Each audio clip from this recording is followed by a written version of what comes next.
বয়স 60 বছর এখন চলতেছে। আমার বাবা এখনো ইনকাম করে, কষ্ট করে। আমার বাবা কত কষ্ট করে। আমার বাবা গাড়ি চালায় এখনো, এই 60 বছর বয়সে আমার বাবা গাড়ি চালিয়ে সংসার চালায় এখনো। কেন জানেন? কারণ আমার বাবার কোনো ছেলে নাই, আমার বাবার বড় কোনো ছেলে নাই যে কষ্ট মানুষ করার পরেও তাকে ইনকাম করে খাওয়াবে। একজন ছেলের মা কষ্ট করে কিন্তু এককালে সে সুখ পায়, কিন্তু যার ঘরে যুবক কোনো ছেলে নাই, যার ঘরে বড় কোনো ছেলে নাই, 2-3টা মেয়ে আছে, কষ্ট করে বড় করে খাওয়ায়, পড়ায়, 20 বছর পর্যন্ত পরে আরেক ঘরে বিয়ে দেয়, তারা কি পায়? তারা কিচ্ছু পায় না। হ্যাঁ, তাদেরকে সারা জীবন যতদিন বাঁচবে ততদিন কষ্ট করে ইনকাম করে খেয়ে যেতে হবে।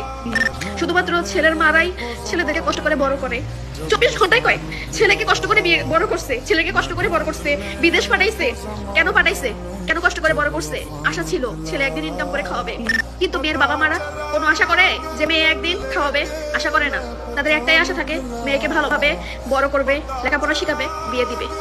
একটা মেয়েকে বাবা মা বড় করে 20 বছর পর্যন্ত লালন পালন করে, টাকা পড়া করে বিয়ে দেয়। আমরা এসে কি করি?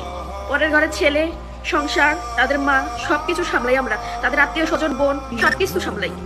কিন্তু যারা জন্ম দেয়, যারা বড় করে বিয়ে দেয়, তাদের কোনো কিছুতে কামে লাগে? আমাদেরকে লাগে না। পরের বাড়িতে সবকিছু সামলিয়ে জীবনটা শেষ করে দিই আমরা মেয়েরা। তারপরেও পরের বাড়ির মন পাই না, বুঝছেন? পরের ছেলেদেরও মন পাই না। তারপরেও তাদের মনে থাকে তাদের মারাই তাদেরকে কষ্ট করে লালন পালন করে বড় করছে। বাড়িতে যখন ফোন দেই, আব্বু কই? অমুক জায়গায়। বাড়িতে গেলে তোর মার সাথে কথা বলিস। ফোনটা কাটার পরে মনের মধ্যে একটা আক্ষেপ লাগে, কিছু একটা ছেলে মানুষ হয়ে জন্ম নিলাম না। 3 বোনকে বিয়ে দিছে, বড় করছে, 60 বছর বয়সে এখনো ইনকাম করে নিজের পেট চালায়।